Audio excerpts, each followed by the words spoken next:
بسم اللہ الرحمن الرحیم۔ السلام علیکم۔ ابو جہل وہ بدبخت کافر تھا جس نے ساری زندگی رسول کریم صلی اللہ علیہ وسلم کو تکلیف اور دکھ کے علاوہ کچھ نہیں دیا۔ فرعون اور نمرود کی موت کی طرح ابو جہل بھی کتے کی موت مرا۔ حضرت ابو الرحمن بن عوف رضی اللہ تعالیٰ عنہ سے مروی ہے کہ جب جنگ بدر کا میدان لگا ہوا تھا کہ معاذ اور معوذ رضی اللہ تعالیٰ عنہ میرے پاس آئے، انہوں نے مجھ سے دریافت کیا کہ چچا جان لوگوں میں سے ابو جہل کون ہے؟ میں نے ہاتھ کا اشارہ کرتے ہوئے ان کو بتایا کہ ابو جہل۔ انہوں نے کہا چچا جان، اس ظالم نے ہمارے نبی کو بہت ہی دکھ اور تکلیف پہنچائی ہیں، اس لیے ہم ابو جہل کو نہیں چھوڑیں گے۔ عبد الرحمن بن عوف رضی اللہ تعالیٰ عنہ فرماتے ہیں کہ جو ہی میں نے ان بچوں کو ابو جہل کا بتایا تو وہ بچے بجلی کی رفتار کے ساتھ ابو جہل کی طرف بھاگے۔ انہوں نے ابو جہل پر ایک زوردار ضرب لگائی۔ ان کی پہلی ضرب سے ابو جہل اونٹ سے نیچے گر گیا۔ پھر انہوں نے ابو جہل کا پاؤں پر تلوار کا وار کر کے اس کا پاؤں ہی ٹانگ سے الگ کر دیا۔ حضرت معاذ رضی اللہ تعالیٰ عنہ بیان کرتے ہیں کہ یہ سب کچھ ابو جہل کا بیٹا اکرمہ دیکھ رہا تھا۔ اکرمہ نے وار کر کے میرے بازو کو کاٹ دیا۔ میرا بازو کندھے سے لٹک رہا تھا، پھر میں لٹکتے ہوئے بازو کے ساتھ بھی بڑی تیزی کے ساتھ لڑ رہا تھا۔ جب بازو نے مجھے بہت ہی زیادہ تنگ کرنا شروع کیا تو میں نے بازو کو اپنے پاؤں کے نیچے رکھا اور زور لگا کر بازو کو اپنے تن سے جدا کر دیا۔ حضرت معاذ رضی اللہ تعالیٰ عنہ سے مروی ہے کہ میں نے موقع پا کر ابو جہل پر پھر وار کیا، جس سے ابو جہل کے جسم سے خون کے فوارے جاری ہو گئے۔ ابو جہل کو موت کی گھاٹ اتار کر یہ دونوں بچے رسول کریم صلی اللہ علیہ وسلم کے پاس جا کر عرض کرنے لگے، یا رسول اللہ صلی اللہ علیہ وسلم، ہم ظالم ابو جہل کو قتل کر رہے ہیں۔ تبری میں بیان کیا ہے کہ ابو جہل ابھی قتل نہیں ہوا تھا، بلکہ وہ درد سے چلا رہا تھا، تڑپ تڑپ کر درد سے چلاتے ہوئے موت کا انتظار کر رہا تھا۔ جب جنگ بدر ختم ہوئی تو رسول کریم صلی اللہ علیہ وسلم نے تمام صحابہ کرام کو حکم جاری کیا کہ ابو جہل کو تلاش کیا جائے۔ سب صحابہ کرام ابو جہل کی تلاش میں مگن ہو گئے۔ حضرت عبداللہ بن مسعود رضی اللہ تعالیٰ عنہ بھی ان میں شامل تھے۔ حضرت محمد صلی اللہ علیہ وسلم نے تمام صحابہ کرام کو ابو جہل کی ایک نشانی بتائی تھی کہ ابو جہل کے گھٹنے پر نشان ہوگا۔ صحابہ کرام رضی اللہ تعالیٰ عنہم نے عرض کی، یا رسول اللہ صلی اللہ علیہ وسلم، ابو جہل کے گھٹنے پر وہ نشان کس طرح آیا تھا؟ رسول کریم صلی اللہ علیہ وسلم نے فرمایا، ایک دفعہ میں اور ابو جہل عبدل بن جدعان کے گھر دعوت میں شامل تھے۔ اس وقت تمہارے عمریں بہت ہی چھوٹی تھی، ہم دونوں میں کسی بات کو لے کر لڑائی ہوئی۔ میں نے ابو جہل کو روزے سے دھکا دیا تھا، جس کی وجہ سے ابو جہل زمین پر گر پڑا۔ ابو جہل کے گھٹنے پر گہرا زخم آ گیا۔ وہ زخم تو ٹھیک ہو گیا تھا لیکن اس کا نشان آج بھی ہے۔ یہاں ابی مسعود رضی اللہ تعالیٰ عنہ فرماتے ہیں کہ میں میدان حشر میں لاش سے قتل کر رہا تھا، مجھے ایک جگہ پر ابو جہل کی لاش ملی۔ اس کے پاس گیا تو میں نے دیکھا کہ وہ ابھی مرا نہیں تھا بلکہ زندگی کی آخری سانسیں لے رہا تھا۔ اس کے جسم سے خون کے فوارے جاری تھے۔ میں نے رسول کریم صلی اللہ علیہ وسلم کی بتائی ہوئی نشانی کو دیکھا تو مجھے یقین ہو گیا کہ یہی ابو جہل ہے۔ میں نے اس کی گردن پر اپنا پاؤں رکھ کر اس کو روز سے گھسیٹتے تو درد کے مارے اس کی چیخیں نکل پڑی۔ میں نے ابو جہل سے مخاطب ہو کر کہا کہ اے خدا کے دشمن، اللہ تبارک و تعالیٰ نے تجھے ذلیل و خوار کر کے رکھ دیا ہے۔ ابو جہل مجھ سے کہنے لگا کہ اس میں ذلت والی کیا بات ہے؟ میں تو اس آدمی سے بدلہ لینے کے لیے یہاں آیا تھا جس شخص کو تم لوگوں نے قتل کر دیا ہے۔ اس نے مجھ سے دریافت کیا کہ بتاؤ اس جنگ میں فتح کن کی ہوئی ہے؟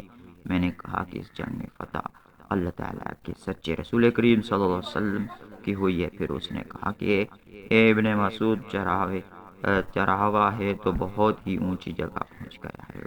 دوسرا قول یہ بیان کیا جاتا ہے کہ حضرت عبداللہ بن مسعود رضی اللہ تعالیٰ عنہ نے بیان کیا ہے کہ میں نے ابو جہل سے کہا کہ تیرا قاتل میں ہوں۔ ابو جہل نے کہا کہ نہیں، تجھ سے پہلے مجھے کوئی ہی قتل کر گیا ہے۔ ایک قول یہ بھی بیان کیا جاتا ہے کہ جب اب ابن مسعود رضی اللہ تعالیٰ عنہ ابو جہل کے سینے پر بیٹھ کر کہنے لگے، اسلام کے بدترین دشمن تم فرعون سے بھی زیادہ بدبخت نکلے ہو۔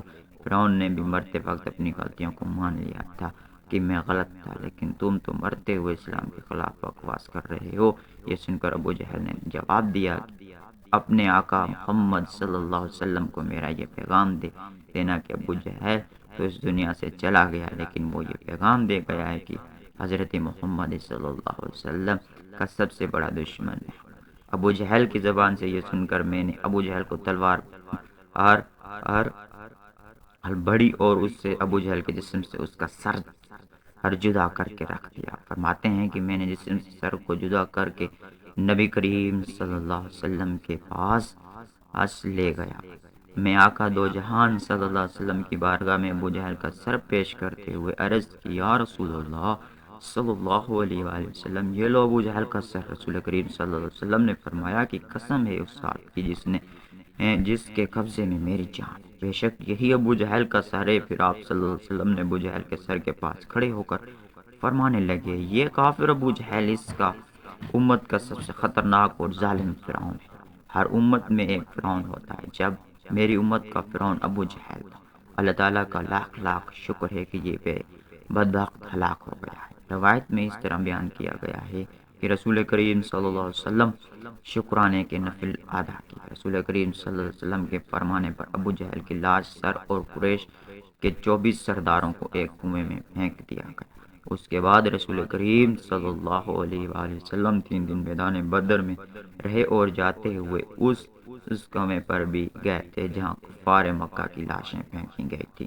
آقا صلی اللہ علیہ وسلم کنویں پر کھڑے ہو کر قتل ہونے والوں کو یہ فرمایا، ایک کنویں میں پھینکے گئے لاشوں، کیا تم نے اللہ تعالیٰ کے وعدے کو پورا ہوتے ہوئے پا لیا ہے؟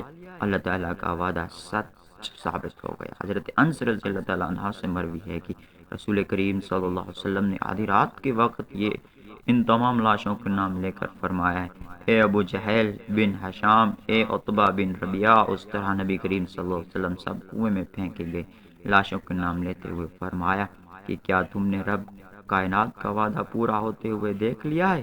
کیا تم نے اپنے خداؤں بتوں کا وعدہ سچ پایا؟ میرے خدا نے جو مجھ سے وعدہ کیا تھا وہ سچا ثابت ہو گیا ہے۔ اس پر صحابہ نے پوچھا، یا رسول اللہ صلی اللہ علیہ وسلم، آپ صلی اللہ علیہ وسلم سے لاشوں سے باتیں کر رہے ہیں؟ تو حضور کریم صلی اللہ علیہ وسلم نے فرمایا کہ جو باتیں میں ان سے کر رہا ہوں تم ان لاشوں سے زیادہ نہیں سنتے ہو، بس یہ لاشیں بول نہیں سکتے، سب کچھ سن رہی ہیں۔ امام طبری لکھتے ہیں کہ محمد بن اسحاق بیان کرتے ہیں کہ بعض علماء اکرام نے یہ بات بیان کرتے ہوئے کہا ہے کہ تم لوگوں نے مجھ سے دشمنی کی، بلکہ دوسرے لوگوں نے مجھ سے دوستی کی۔ تم نے مجھ کو میرے ہی شہر سے نکال دیا، دوسروں لوگوں نے مجھ کو اپنے شہر میں پناہ دی۔ تم لوگ مجھے چھوٹا کہتے رہے، دوسروں نے مجھے سچا اور آخری نبی کہا۔ تم لوگوں نے مجھ کو بے شمار تکالیف دی، لیکن دوسرے لوگوں میری تمام پریشان میں شریک رہے۔ اس کے بعد رسول کریم صلی اللہ علیہ وسلم نے فرمایا کہ میں نے تو اپنے رب کائنات کے وعدے کو سچ پایا ہے۔ سبحان اللہ۔ امید کرتا ہوں کہ آج کی ویڈیو آپ کو بہت پسند ہے، تو ویڈیو کو لائک کریں، چینل کو سبسکرائب کریں۔ ملتے ہیں کسی اور ویڈیو میں، تب تک کے لیے خدا حافظ، دعاؤں میں یاد رکھیے گا۔ شکریہ۔